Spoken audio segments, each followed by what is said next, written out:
with Rob, who is an independent cinematographer, and actually Sony sent him this new camera to test out, and he's going to let us know about the little film that he shot and what the user experience was like. So tell us more about it, Rob. So Sony, like she said, Sony actually sent me this camera, but the cool thing about it is they didn't tell me anything about it. I got a big brown box at my door, and it had no manual, no name, and they asked me to make a film not based around a camera, but around a story that I wanted to make, which is really cool as storytellers. So I got to give props for Sony on that one. So once I opened up the box, I pulled out the camera, and I saw that it's just like the FS7. It's so tiny though, just so ridiculously tiny. It's like, no way. So first thing I have to do after that is I have to kick on the menus, right? And once I found inside it, it's basically, found out that it was like a hybrid between an FS700 and an FS7, just in a really tiny, very ergonomic, compact form. So once I kind of dove in and understood what the camera was about, then I actually got to go and actually start shooting my film, which is called Zion. And it's basically glass blowing, so. So how did you find the camera facilitating your artistic performance? So the camera itself, like, I shoot a lot with the FS7, I own it myself, but it's a very heavy camera. Once you add on the V-mount batteries, the extensions, the Odyssey 7Q and stuff, it kind of wears you out a little bit. Great camera though, but it's when you're doing run and gun documentary style, you pretty much have to, there is no second chance to get a shot. You have to just go with it. You have to move fast. Having a very light camera that I can just move around and is extremely, extremely stable, just going handheld with it. There's the button on this guy here. There we go. And it just balances just so well. It's just so stable in your hands. And so I was able to quickly take it off of a slider and just go handheld with it with no problems. And it felt like I had a shoulder rig. It felt like I could put it on a Steadicam. And then, of course, all the controls are very, very similar to an FS7, of course. So it's like I knew where everything was. The biggest thing that was the biggest surprise for me about this camera that I love personally as a filmmaker is that not only do they have the ND filters built into it, they have the variable ND filters. So like shooting my project Zion, you're going from a lot of dark areas to a lot of really bright areas when they open up the furnace.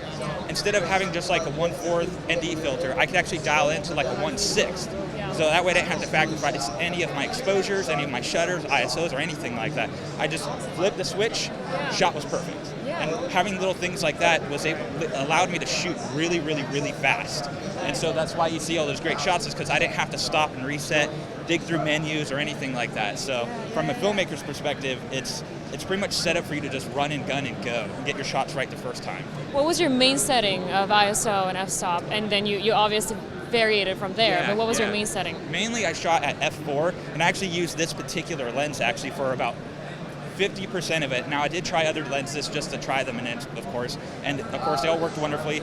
But one thing I found about this stock lens, even though it's a stock lens, it's actually really sharp. Because your hand is always on the focus ring and you're moving around, to be able to have like this quick little switch on the side without trying to look for something else or whatever was really, really handy for me. I loved it.